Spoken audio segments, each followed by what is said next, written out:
सन्माननीय व्यासपीठ, शिक्षण पायावा का या समाज मंदिराचा घडावा, एक सुजाण नागरिक यासाठी एक आदर्श विद्यार्थी घडावा. म्हणजेच काय तर सौजन्य, नम्रता, देह, धैर्य या सौजन्याची गाठ बांधून केवळ तो विद्यार्थी न घडता तो एक आदर्श विद्यार्थी घडावा. पण तो नेमका कसा असावा हाच प्रश्न त्या व्यासपीठाला पडलेला आहे. आणि हा प्रश्न मी तस्मै अशोक पारखी आज या व्यासपीठाचा प्रश्न मांडतोय की आदर्श विद्यार्थी होण्यासाठी.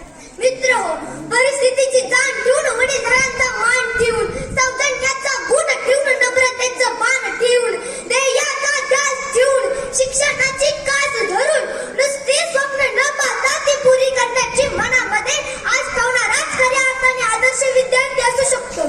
विद्येविना मते गेले, मते विना नीती गेले, नीती विना गती गेले, गती विना वित्त गेले, वित्ताविना शूद्र खचले. एवढे अनर्थ एका विद्याने केले. जीवनात विद्येचे महत्त्व सांगणारे महात्मा ज्योतिराव फुले यांनी तर खूप सुंदर शब्दात सांगितले आहे की आदर्श विद्यार्थी कोणाला म्हणावे तर आदर्श विद्यार्थी नेहमी विद्या ग्रहण करणारा असावा. त्याच्या जीवनाला खरा आकार विद्येमुळेच येतो.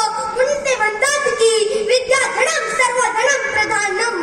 विद्याधन हे सर्व धनांपेक्षा सर्वश्रेष्ठ धन आहे. म्हणून आदर्श विद्यार्थी नेहमी विद्या ग्रहण करणाराच असावा.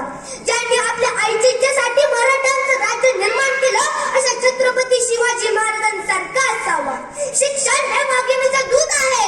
तो प्राशन करेल तो गुरगुरल्याशिवाय राहणार नाही असे सांगणारे एक अस्पृश्यपणे निनवले गेलेले व देशाचे संविधान लिहिणारे भारतरत्न डॉक्टर बाबासाहेब आंबेडकरांसारखा असावा.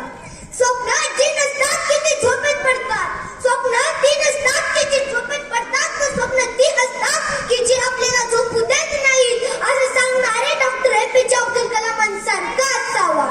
आदर्श विद्यार्थी होण्यासाठी आपण ज्या क्षेत्रात जातो तर केवळ तोच नाही तर ते क्षेत्र सर्वोत्तम व्हावं. सर्वोत्तम क्षेत्रात विराजमान होण्यासाठी तो आपल्या जीवनात एकाग्र असावा, महत्वाकांक्षा असावा, बुद्धिमान असावा, योग्य काय आहे काय याची पारख करणारा असावा. समाजात वावरताना त्याने आपली नैतिक मूल्ये जपली पाहिजे. इतर व्यक्तींविषयी, जाती धर्माविषयी द्वेषपूर्ण विधाने करू नये. खात्यावरती डॉक्टरांचं वजन विमानावर त्या अभ्यासाचं वजन असताना देखील त्याला थकणं आणि नुसतं माहीत नसतं तोच असतो खरा आदर्श विद्यार्थी. आदर्श विद्यार्थी होण्यासाठी आपण आपले देहाचा अंदाजित अखंडते उचलून कर्तृत्वाचा प्रकाश पाडायला हवा. त्याच्या वक्तशीरपणा, आत्मधारकपणा हे गुण असतात आणि तो या प्रेरणेतून कृतीमग्न होणे गरजेचे असते. तोच असतो खरा आदर्श विद्यार्थी. तो आपल्या गुणांचा गुणाकार करतो आणि दोषांचा भागाकार करतो आणि आपल्यात परिवर्तन घडवतो. तोच असतो खरा आदर्श विद्यार्थी. अंधश्रद्धेला थारा न देता वैज्ञानिक दृष्टिकोन बाळगणारा आदर्श विद्यार्थी असावा. विज्ञानाचे कास धरणारा, देशप्रेमाने ओतप्रोत भरलेला आदर्श विद्यार्थी असावा. मित्रहो, आदर्श विद्यार्थी कसा असावा याचे जर उत्तम उदाहरण पाहायचं असेल तर ते पाहिलं जातं गुरु विना विद्या घेऊन हे गुरु दक्षिणा देणारे ते ऐकलं उभ्याकडे. आदर्श विद्यार्थी हा गुण वाचतो जरूर असावाच, पण तो गुणी हे जरूर असावा. भूतकाळाचा आदर्श डोळ्यासमोरून वर्तमान काळाची साकड घालणारा आणि भविष्याचा वेध घेणारा आदर्श विद्यार्थी असावा.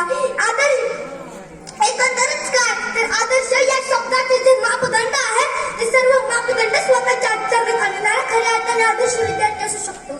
भविष्यात आपण सर्वजण एक आदर्श विद्यार्थी होऊन भारताचा एक आदर्श नागरिक बनण्याचा प्रयत्न करावा एवढाच आशावादी व्यक्त करतो.